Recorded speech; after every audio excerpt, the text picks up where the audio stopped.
Hello world, it's Wilson again. Let's make some easy homemade alcohol. Today we're going to make a sugar wine. If you watched my last video, you saw that I called that mixture sugar wine. And that's kind of what a lot of people call it. But I don't consider that a sugar wine, I consider that more of a base alcohol. The way I view the top three alcohols that we will be making, the vodka, a whiskey, and a brandy. Vodka is anything distilled over 80%. I would consider a vodka. I'm pretty sure that's what the standard for vodka is. Whiskey is any fermented grain, corn, or rice distilled to a 40 or 50%. Mainly in a copper still because copper has a copper sulfate. It mixes with some other stuff. We'll get into that a little bit later. And brandy is fruit juice, which has been fermented into a wine, which has then been distilled down into a brandy. Take wine, distill it down to a 40 or 50%, and you get brandy. I'm pretty sure that's how it originated. So we're going to make a sugar wine.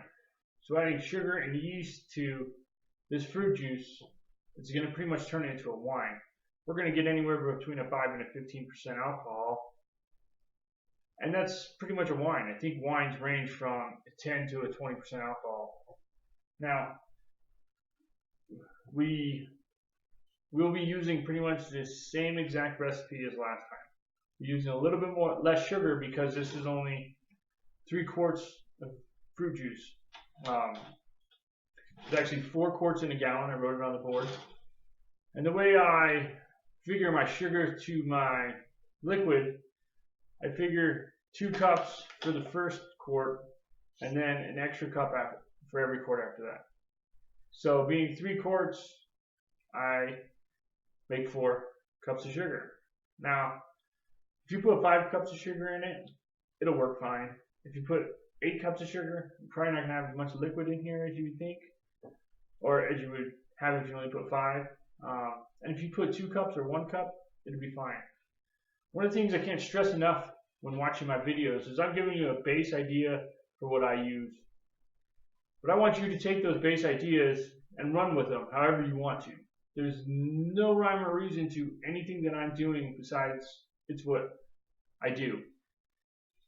You don't have to use cane sugar. You can use a natural cane sugar because this is a processed cane sugar. You can use honey. You can use agave. You can use brown sugar and honey. Or you can use molasses and agave.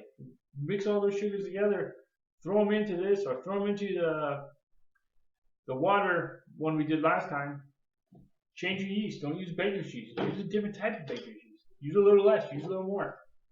I just want to stress that I don't want you to get confined into what I'm teaching you. I want you to take what I tell you and I want you to just explode and run with it and do whatever you want. You know what's going to happen? If it tastes bad, don't drink it. If it's good and you enjoy it, drink it. And write it all down so you remember what is bad and what is good. First, I'm going to get my glass that I left over there and I'm going to make my yeast concoction.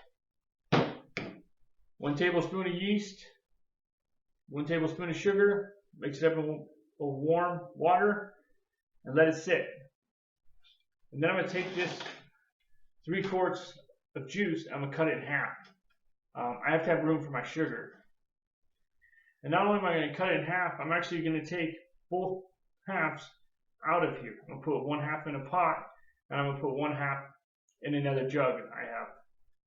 And I'm going to boil the first half, or I'm not going to boil, 160 degrees isn't quite boiling, but I'm going to get it hot enough that I put 3 cups of sugar in, or 2 cups of sugar in. I like to put 2 cups of sugar in really hot water and dissolve it. And after it's dissolved, then I'm going to put it back into here.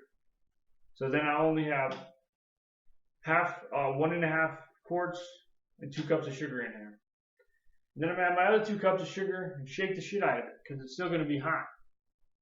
And after that's all done, then I'll take the other half, the 1.5 quarts I have sitting on the side, and I'm going to dump it in here. And that way, I can fill it up to because I'm going to overfill it if I put 4 cups of sugar in here. So I want to fill it up enough that I still have air room in here for the carbon dioxide. Then after that, I'm going to add my yeast concoction, shut it, put my my air plug on there, whatever the hell it's called, and let it sit. So I will get this started.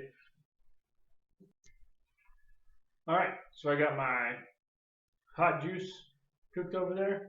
Now if you don't have a pot or something to cook it in, that's fine. What you can do is fill your sink up with hot water, submerge this into the hot water, half full, with sugar in it, let it heat up, and then add your other sugar on top of it. Now, I'm going to add my hot liquid into here. I'm going to add my other sugar. I'm going to shake it up. I'm just going to fast forward the whole thing so you can see what I'm doing, but you don't have to watch it. You don't have to spend as much time as I do. So let's do this.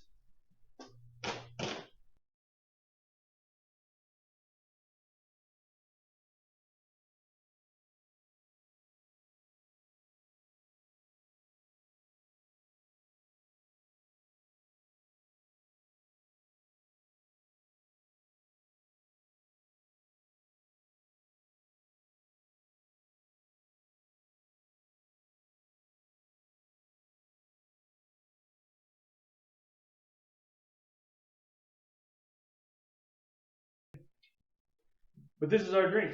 We're ready to go. I'm ready to put my airlock in it and put it away. One more thing, I almost forgot. So, I got this juice that's left that I couldn't fit in here. What I like to do with this juice is save it. Put it in a container, put it in the fridge. And then, once I'm done with this, I let this ferment. And then I cut this 4 times. And then I take this extra juice, add it in there. I know it dilutes it a little bit, but that way you can drink it right away and you don't have to cut it with any other juice. I like to cut it with the original juice because the flavors that are already in the liquid will just be enhanced by the actual juice. And I'll be removing all those, that the yeast gives it a kind of a funny taste. So save your juice if you want to. You don't have to. Try it. Don't try it. Do whatever you want.